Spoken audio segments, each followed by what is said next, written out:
하나님의 은혜로 우리 성도님들의 관심과 기도로 수련회 무사히 다녀왔습니다. 계속해서 우리 청년들의 신앙을 위해서 기도 부탁드리겠습니다. 예수님의 이름으로 하나님 말씀 함께 공부하도록 하겠습니다. 창세기 3장 1절에서 7절까지 말씀. 오늘 인류의 타락 두 번째 시간입니다. 세 번째 시간까지 갈 것 같습니다. 1절부터 7절까지 한 목소리를 읽도록 하겠습니다. 시작.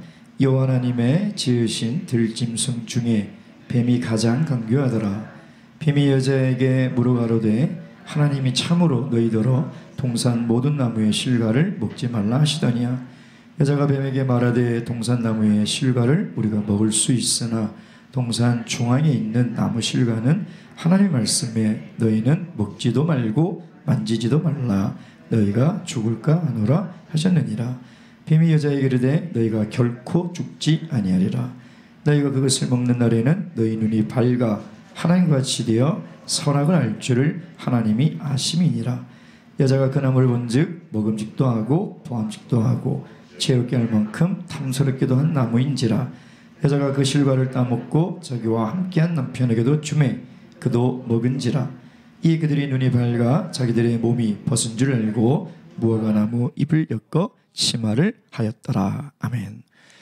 예, 오늘 창세기 3장의 본문의 말씀은 인류의 타락에 대한 내용을 계속 설명을 하고 있다 말씀을 드렸습니다. 그래서 죄의 기호는 우리에게 침묵하고 있지만 그 죄가 어떻게 들어와서 인류가 타락했는가. 그러니까 선악과를 먹은 그 행위는 그 열매 하나 먹었다? 그것이 아니라 그건 하나님의 말씀에 불순종한 것이고 그것이 죄라는 거죠. 그것이 죄라는 거예요. 그러니까 우리가 하나님의 말씀대로 살지 못하는 그 모든 것이 다 죄라는 거예요. 그 죄는 우리 인류의 운명을 바꿔놔버렸다. 하나님의 자녀로 하나님께서 삼아주셨는데 마귀의 자녀가 되어버렸다는 것이죠.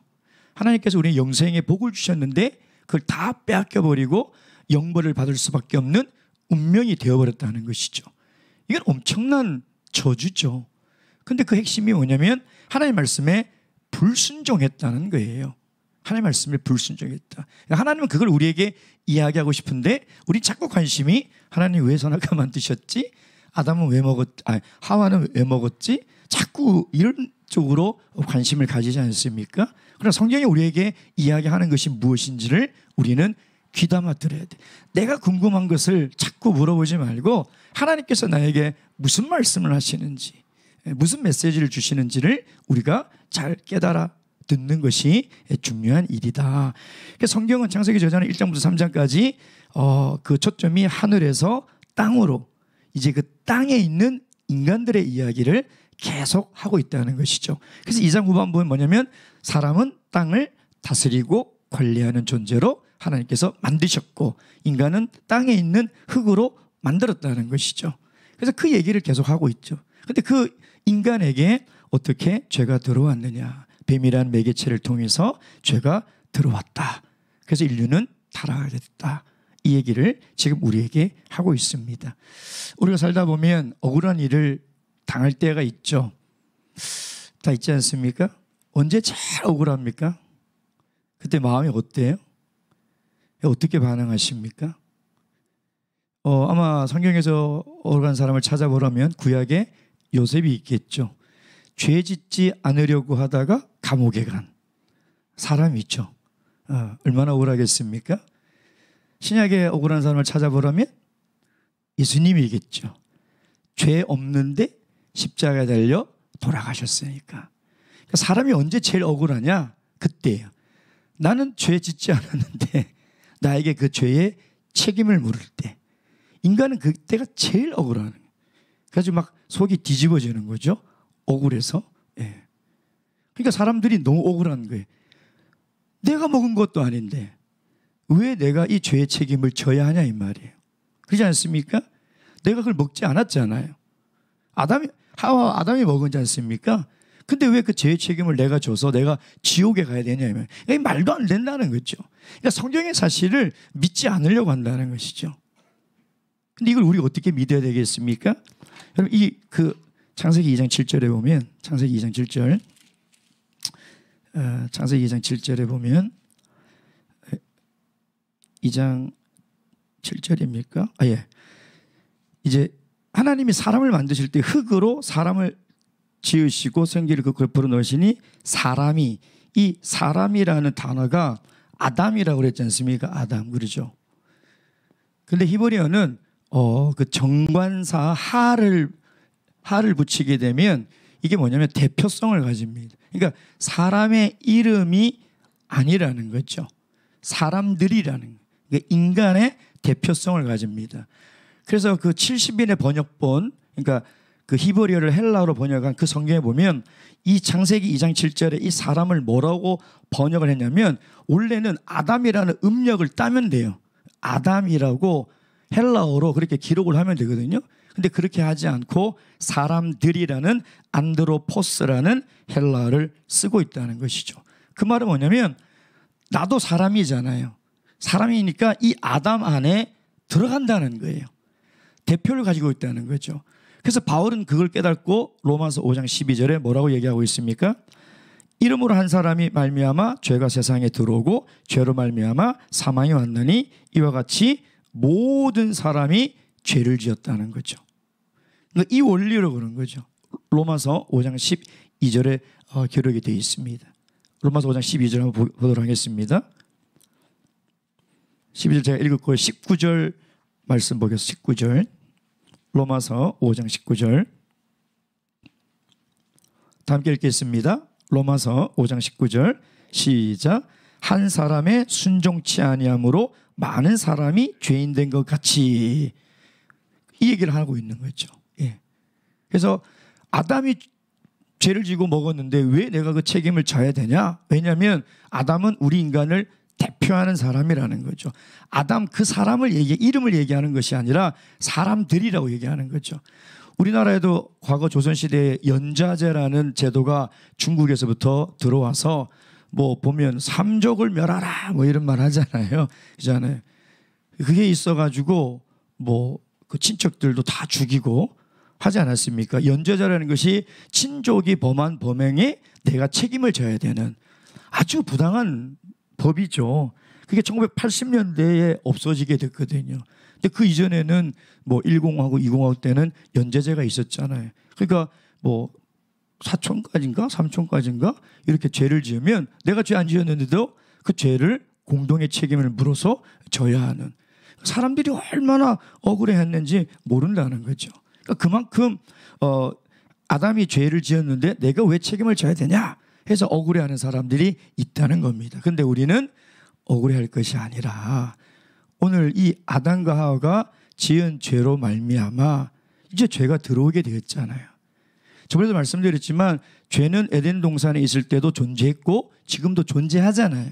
그러니까 그 죄가 어떤 과정으로 들어왔는지를 알아야 막을 수 있지 않겠습니까? 그렇죠? 그리고 그 죄의 결과가 무엇인지를 우리가 알아야 이제 죄가 들어오지 못하도록 막고 우리가 죄에 대해서 이겨나갈 수 있는 거죠.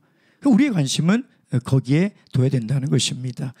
그 어느 심리학자가 사람들이 무엇을 선택할 때 과연 진리의 기준으로 선택을 하는지 안 하는지를 실험을 했어요.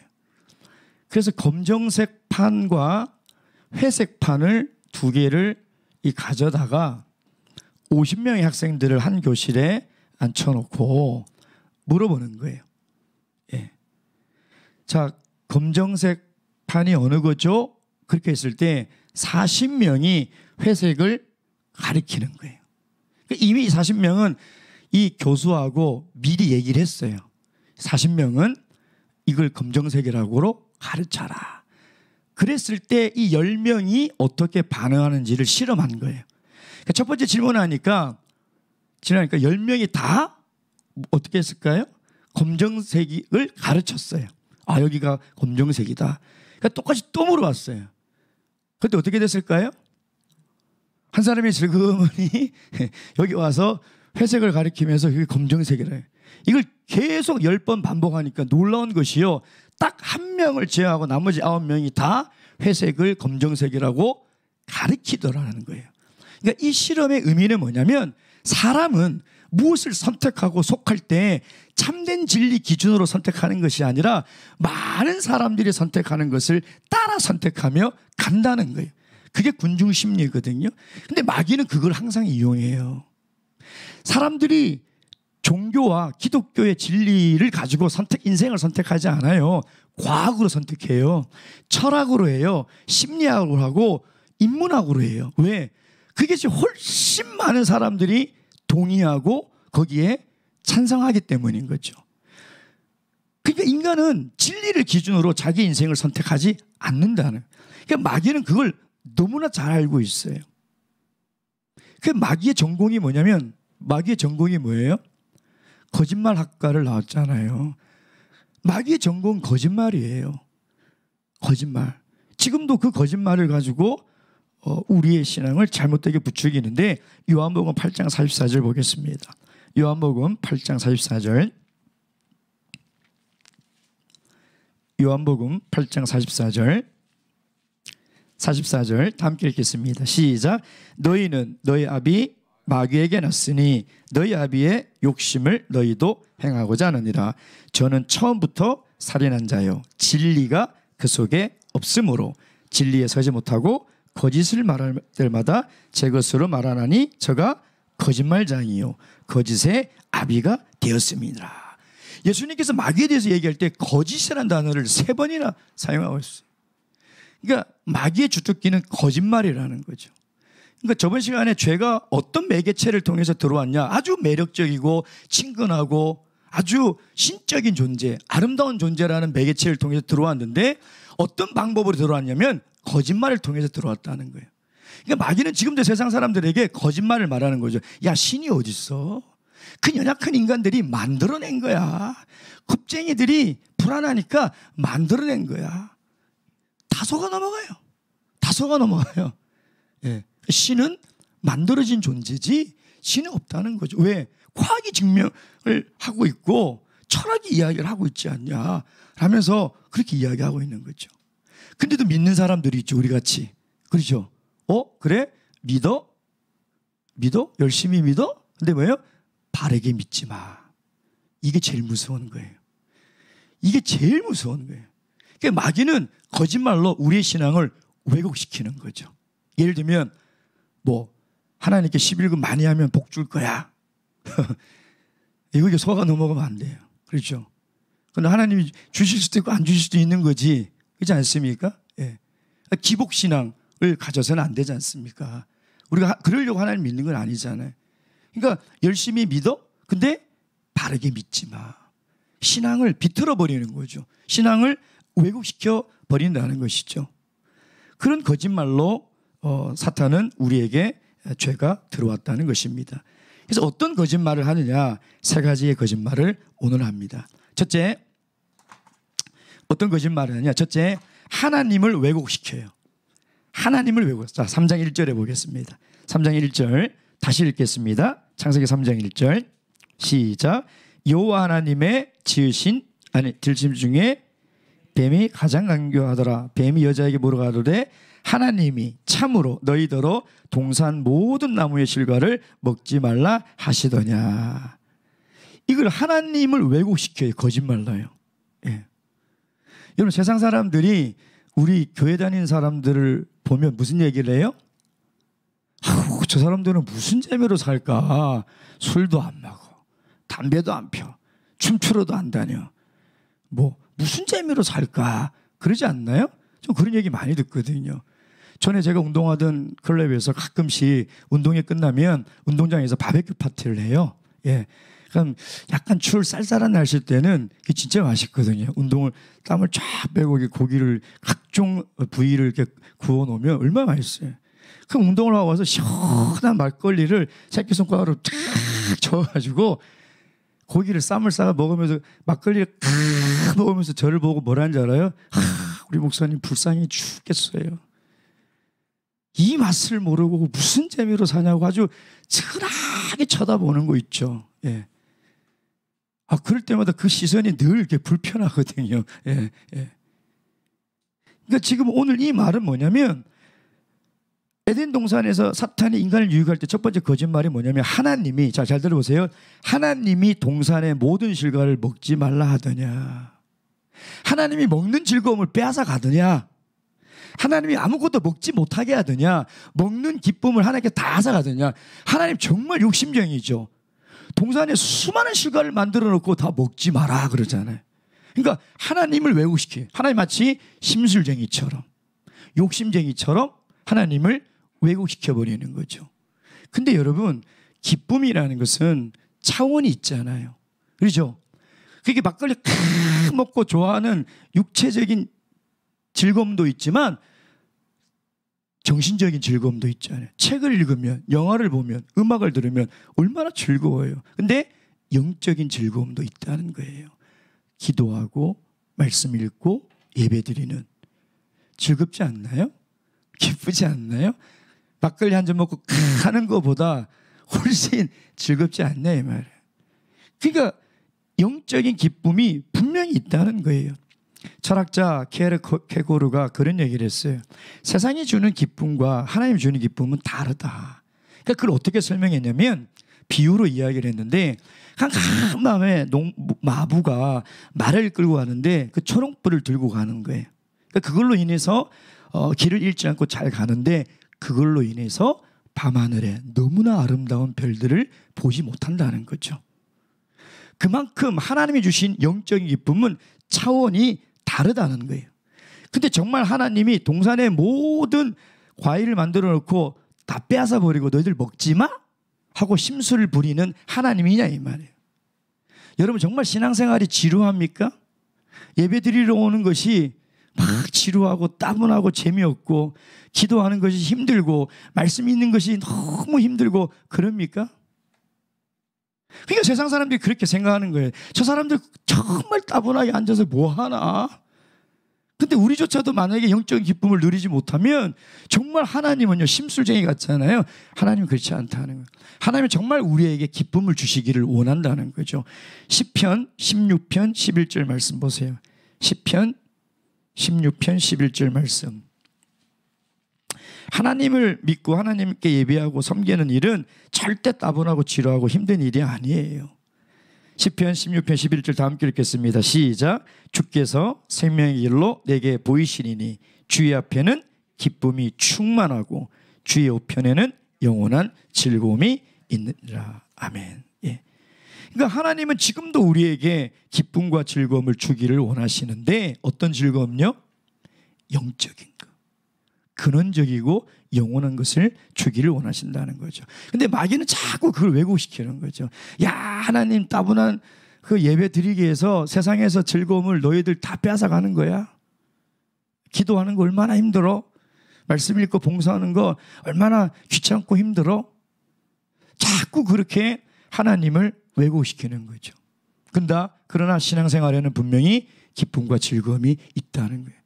저는 우리 참여스 교회가 정말 하나님이 주시는 이 기쁨과 영원한 즐거움을 누리는 신앙 공동체가 되었으면 좋겠어요. 근데 이것이 어떤 프로그램을 통해서 하려고 하거든요. 그렇죠? 신선한 프로그램. 그러니까 새로운 것을 하면 처음에는 즐겁고 기뻐요. 근데 그걸 반복하면 어떻게 돼요? 그 기쁨과 즐거움이 사라져버려요. 인간은 그래요.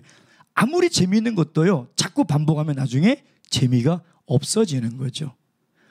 그러니까 교회는 그런 프로그램으로 재미와 즐거움을 가지려고 하는 것이 아니라 뭐로 인해서? 하나님으로 인해서 즐거워야 돼요. 하나님으로 인해서 기쁘고 즐거우면 뭘 해도 즐거워요. 뭘 해도 기쁘다니까요. 뭐 대단한 프로그램 아닌데도 그렇게 재밌고 기쁠 수가 없어요. 이번에 우리 청년들과 2박 3일 갔는데 청년들이 정말 아무것도 아니에요. 근데 왜 그렇게 웃고 깔깔대고 즐거워하고 기뻐하는지, 정말 하나님이 함께 하시지 않으면 그렇게 즐거울 수가 없어요. 함께 땀 흘리면서 산에 올라가는데도 정말 약간 정신 나간 사람들처럼 너무 힘든데도 그냥 까르르 계속 웃으면서 올라가요. 함께 찬양하고 함께 기도하고 뭐를 하든 너무 즐거운 거예요. 얼마나 즐거웠으면 제가 목이 졌을까요? 너무 즐거워가지고. 너무 즐겁게 웃는 청년들을 제가 보면서 옆에 장로님께 그래서 장로님, 사람은 웃을 때 제일 아름다운 것 같아요. 근데 장로님이 맞아요. 정말 우리 청년들의 모습이 너무 아름답게 보이더라고요. 우리가 교회 안에서도 정말 하나님으로 인해서 즐겁고 하나님으로 인해서 기쁘면 어떤 예배를 드리고 어떤 찬양을 드리고 어떤 기도를 드리고 무슨 상관이 있겠습니까? 무슨 프로그램이 무슨 중요하냐 이 말이에요. 내가 하나님으로 인해서 기뻐할 수 있고 내가 하나님으로 인해서 즐거워할 수 있고, 왜냐하면 하나님은 그 기쁨과 즐거움 우리에게 주시려고 예배를 드리게 하시고 기도하게 하시고 말씀을 주신 것 아니겠냐 이 말이에요. 근데 마귀는 자꾸 우리 하나님을 왜곡시키게 만든다는 것이죠. 사랑하는 성도 여러분, 하나님은 우리에게요 세상이 줄 수 없는 기쁨과 즐거움을 풍성히 주시려고 하시는 분이라는 것을 반드시 믿어야 돼요. 그런 기쁨을 믿는 성도들은 봉사를 하든 헌신을 하든 기쁘고 즐거운 거예요. 그 기쁨을 누려야 되지 않겠습니까? 그런 우리 신앙생활하는 우리 성도님 되시길 주님의 이름으로 축원드립니다. 그래서 마귀는요 하나님의 말씀을 공격하기 전에 이 메신저를 먼저 공격하는 거예요. 에이, 나쁜 사람, 아니 나쁜 하나님이다. 모든 그 즐거움, 먹는 즐거움 다 빼앗아가 버린 거 아니냐라는 거죠. 왜냐하면 메시지를 왜곡시키려면 메신저를 공격하면 돼요. 그럼 아무리 진리를 얘기해도요 그건 진리로 안 들려요. 공격을 해버리는 거죠. 두 번째 뭐를 왜곡해요? 하나님의 말씀을 이제 왜곡하는 거예요. 하나님의 말씀을 왜곡하죠. 근데 왜곡하는 패턴이 있어요. 질문을 던지고 의심하게 하고 이제 부정하는 거예요. 하나님의 말씀을 한 번에 부정하지 않잖아요. 질문을 던집니다. 어떤 질문을 던집니까? 너희더러 동산의 모든 나무의 실과를 먹지 말라 하더나. 여기에 아주 간교한 이 계략이 숨어 있는 거죠. 그러니까 모든 안에 뭐가 들어있어요? 선악과가 들어있는 거죠. 선악과. 그래서 이걸 뭐냐면 일반화시키려고 하는 거예요. 일반화. 왜냐하면 많은 성도들이요 모든 사람이 그렇게 살아가니까, 모든 사람이 그걸 쫓아가니까, 모든 사람이 이렇게 살아가는데 해서 자꾸 일반화시켜요. 다 그렇게 살아가지 않냐는 거예요. 다 그런 걸 쫓고 살아가고 있지 않냐는 거죠. 예. 아주 교묘하게 이 질문을 지금 던지고 있는 거죠. 자, 그러니까 이제 드디어 2절에 뭐가 생기냐면 의심이 생겨요. 자, 의심이 생기면요 어떻게 되냐면 하나님의 말씀에 자기 생각을 더합니다. 자, 여자가 보세요. 2절. 여자가 뱀에게 말해 동산나무의 실과를 우리가 먹을 수 있으나 동산 중앙에 있는 나무 실과는 하나님의 말씀에 너희는 먹지도 말라. 여기까지 딱 맞죠? 여기까지 하나님께서 이 장에 하신 말씀이잖아요. 근데 여기에 뭘 하나 더 추가해요? 자기 생각을 추가하죠. 만지지도 말라. 그러니까 의심이 들면 자기 생각을 딱 추가하면서 하나님의 말씀을 희석시켜요. 약하게 시키죠. 어떻게 약화시킵니까? 죽을까 하노라. 이 죽을까 하노라의 뉘앙스는 죽는다가 50, 안 죽는다가 50이 아니에요. 안 죽는다가 90, 죽는다가 10이에요. 그러니까 죽을 수도 있지만 그 가능성은 10%밖에 안 될 거다. 그러니까 하나님은 뭐라고 했습니까? 반드시 죽는다 그랬잖아요. 근데 그걸 90%나 희석시켜버리는 거죠.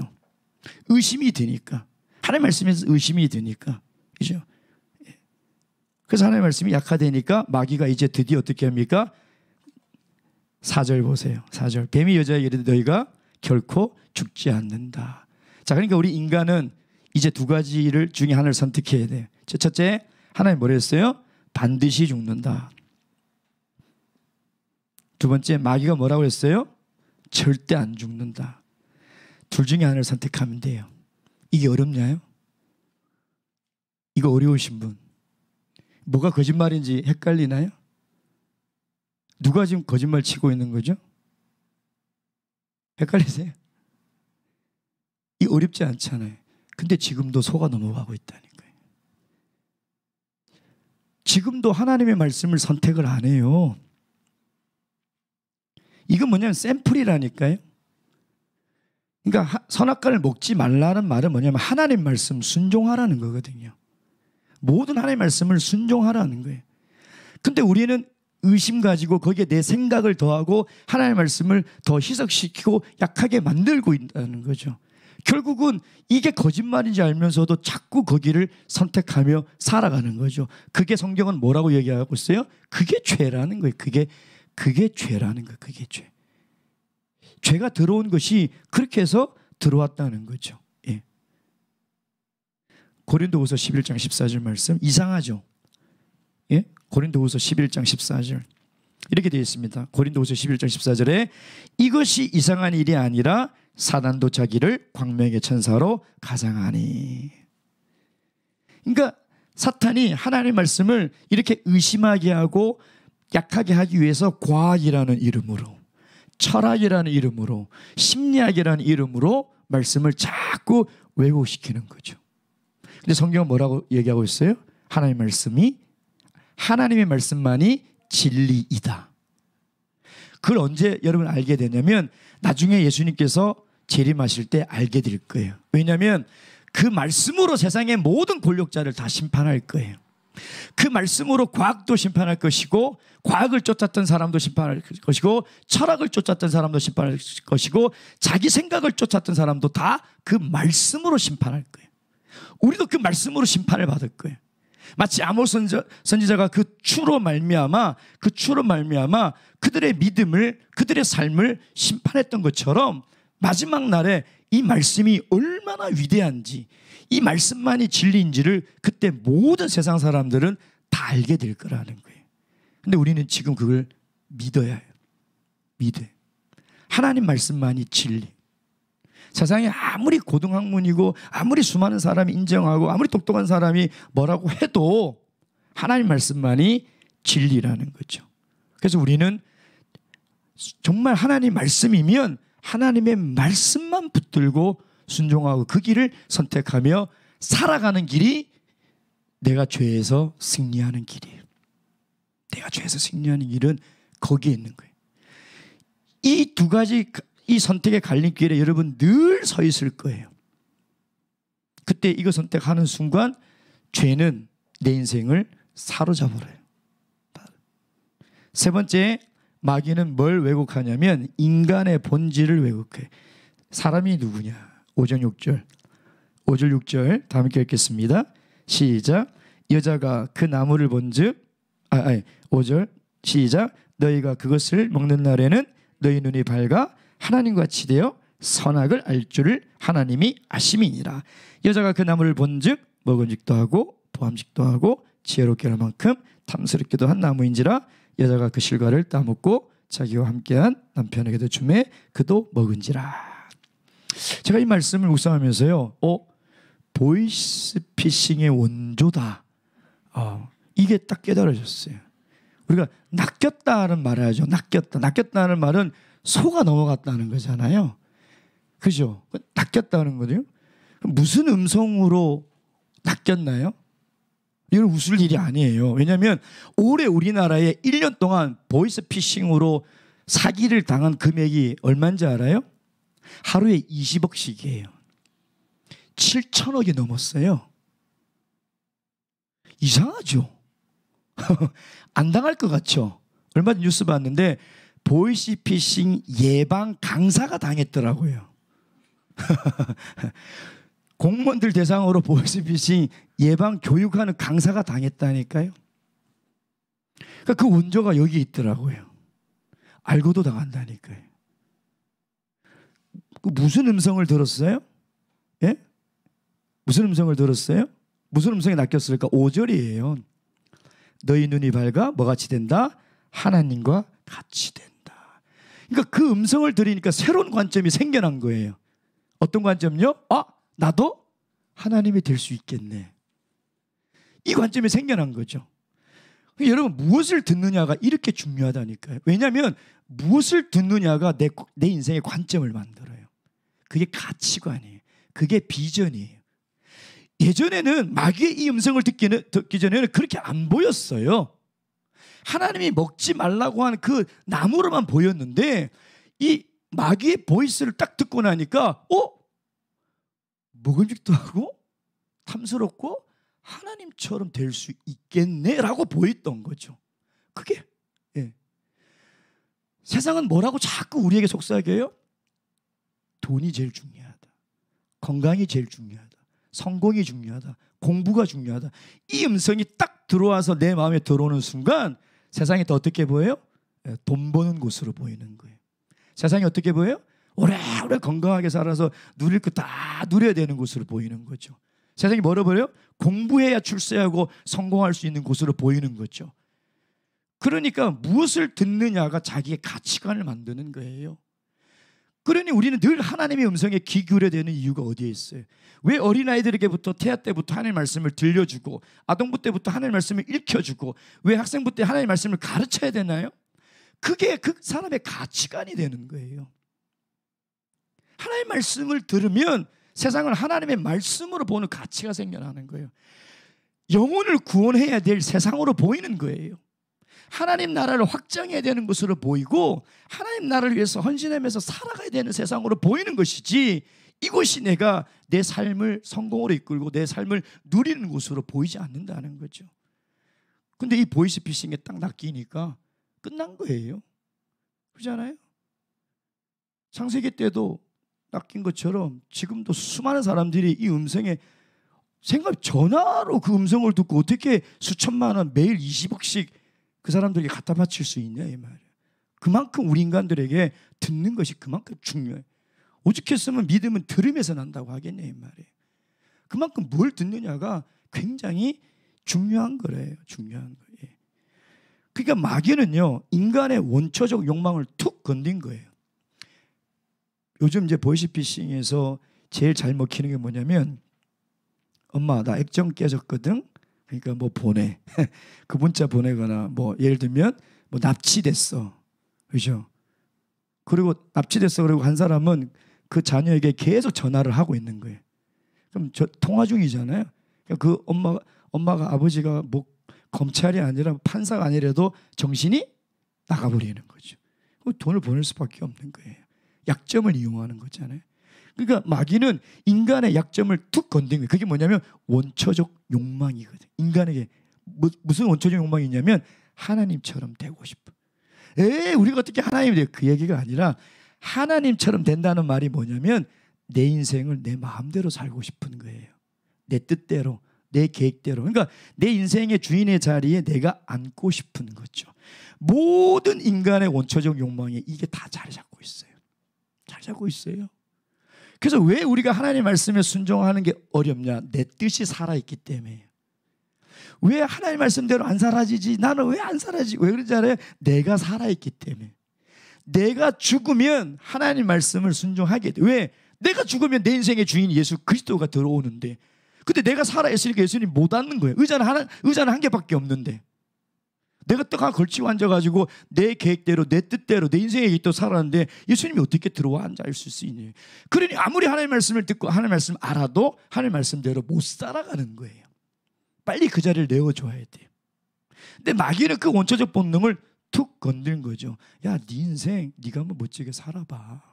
한 번뿐인 인생. 야, 네가 열심히 계획 세우고 네가 살고 싶은 대로 살아야지. 인생 뭐 있어? 그런 거 아니에요.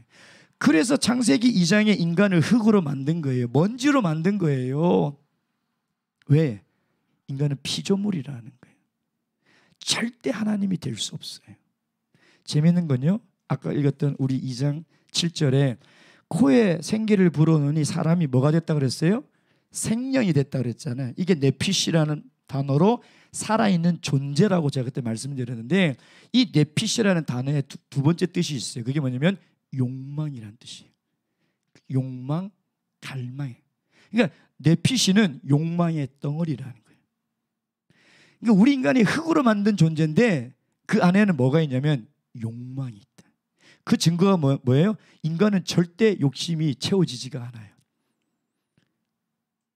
뭐 많이 안 가져서 잘 모르겠어요. 워런 버핏이 올해 재산을 보니까 110조더라고요. 재산이 110조. 놀라지도 않으시죠? 우리는 강남에 사니까 110조. 근데 기자가 물어보잖아요. 아니 얼마나 더 벌고 싶어요? 어리를 조금만 더 벌고 싶대요. 그래서 지금 열심히 밤새서 주식 투자하고 있잖아요. 그 할아버지가 110조를 가지는데도 만족이 안 되죠. 그래서 인간은 욕망 덩어리라니까요.